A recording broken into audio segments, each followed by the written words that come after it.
Today on Up Front, off and running, Republican Governor Scott Walker launches his bid for re-election.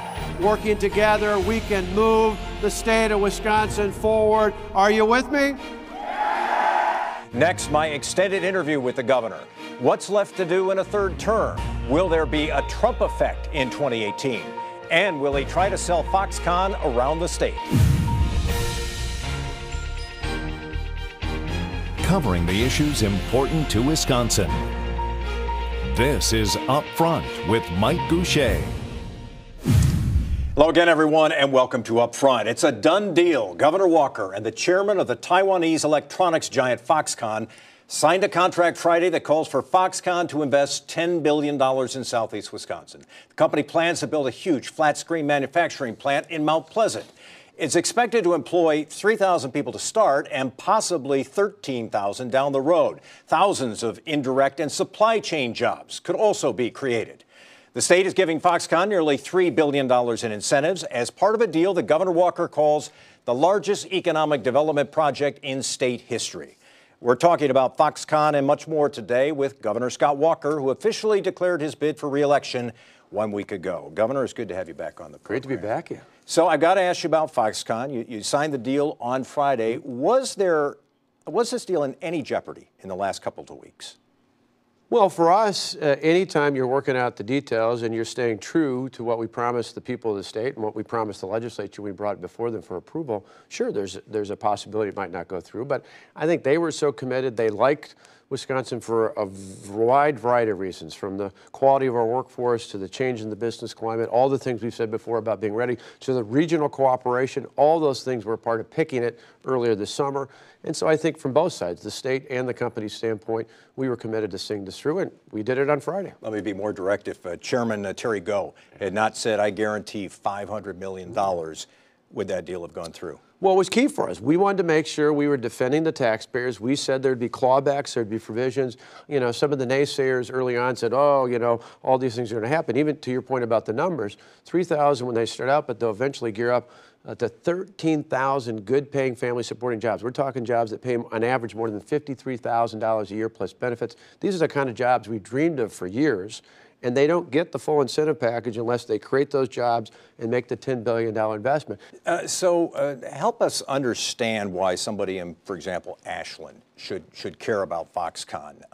Wouldn't it be reasonable for somebody who lives in the northern part of the state to say, $3 billion for a company down in southeastern Wisconsin, how am I possibly going to benefit from this?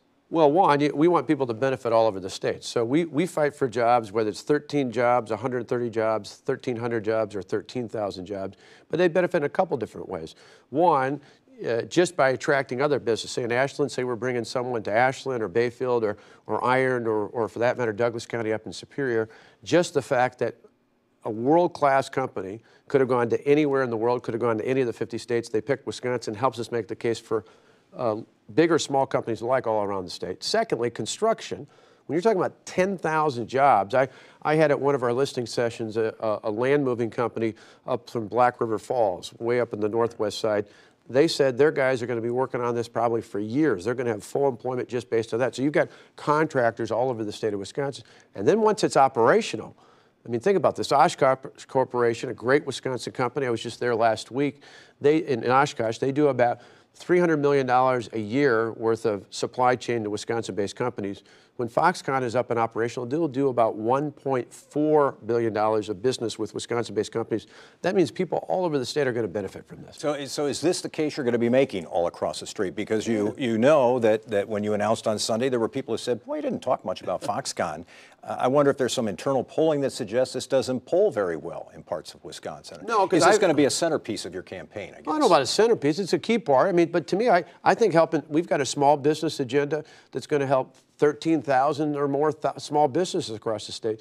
The reason we didn't make it the centerpiece is because our campaign is about the future and it's about getting more deals, big or small alike like that. Am I pleased with it? Yeah, but I was kicking off things last Sunday. I'm having the big signing we just had last Friday. I wasn't going to take away from that. But is this the sole reason to vote for me for re-election? No, I got plenty of other reasons. We want to help everyone in this state be a part of the economic prosperity we've seen over the last couple of years. We want every child to get a great education. We got a whole litany of things that we want to do, and Foxconn's a part of it.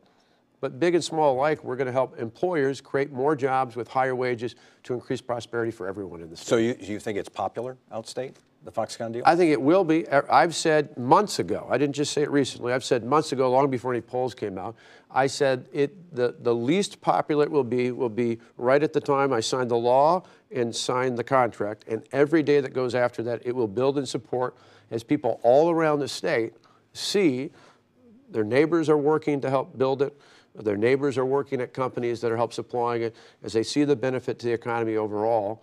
And the contrast is, the great thing I would say to the cynics, some of whom are attempting to run for governor on the other side, is, are you going to pull the contract? Because what kind of message would that send to any other employer in this world about coming to Wisconsin? I think the reality is we're going to build off this going forward. We're going to bring in more venture capital. We're going to do more to keep our college graduates, instead of brain drain leaving the state, we're going to have brain gain, because they're going to say a company like Foxconn, which builds state-of-the-art LCD panels, the company that elsewhere in the world makes your iPhones, that company chose Wisconsin. So let me give you a chance to respond directly to what the Democratic candidates are saying, or what Democratic lawmakers are saying.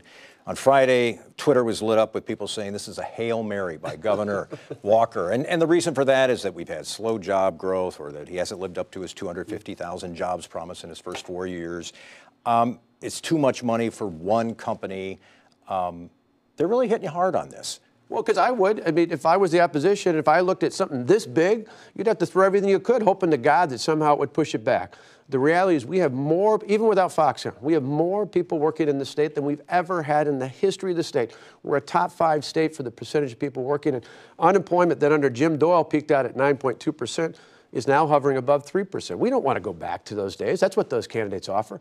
Their policies would take us back to the days of double-digit tax increases, billion-dollar budget deficits, record job loss. I don't think the people of the state, Republican or not, I think independents and, yeah, even some discerning Democrats in the state, voter-wise, not elected, voter-wise, want us to keep moving forward.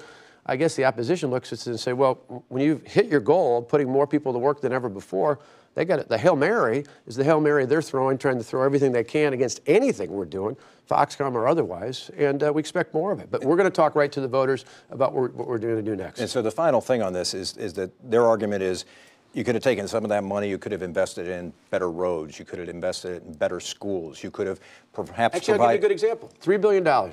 I spent over 8 years, $3 billion more than Jim Doyle did on transportation. For them, that's a bogus argument. They had a chance. They were in charge. Jim Doyle was the governor.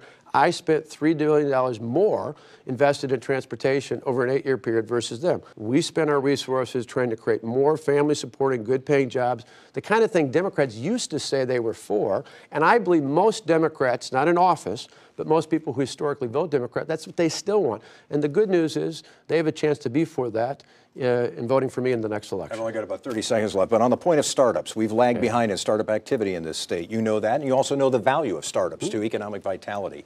Could more money have gone to startups? Is that a different way the money could have spent rather than putting the eggs more in one basket? We put a couple of years ago $25 million more into it. Those rankings were consistent long before I was governor, under Jim Doyle and governors before it. The reason is simple. We're fairly conservative. I don't mean that politically conservative in terms of venture capital. In terms of venture capital and in terms of startups. The good news is we're one of the top 10 states in the nation when it comes to the 7- and 10-year ratio for startups being in business after that time period. A lot of states throw money all the time and they have startups, but within 2 or 3 years, they're gone. We want companies that don't just start up, but stick around for a while. And when it comes to that top 7 to 10-year period, we're one of the best in the country. All right, we've got to take a break. When we come back, we'll be talking with Governor Walker. We'll raise some other issues with him. We'll talk a little bit about what, if any, impact President Trump will have on his re-election bid. We'll continue with Governor Walker in a moment. Up Front with Mike Goucher, brought to you by the American Transmission Company and the Wisconsin Corn Growers Association.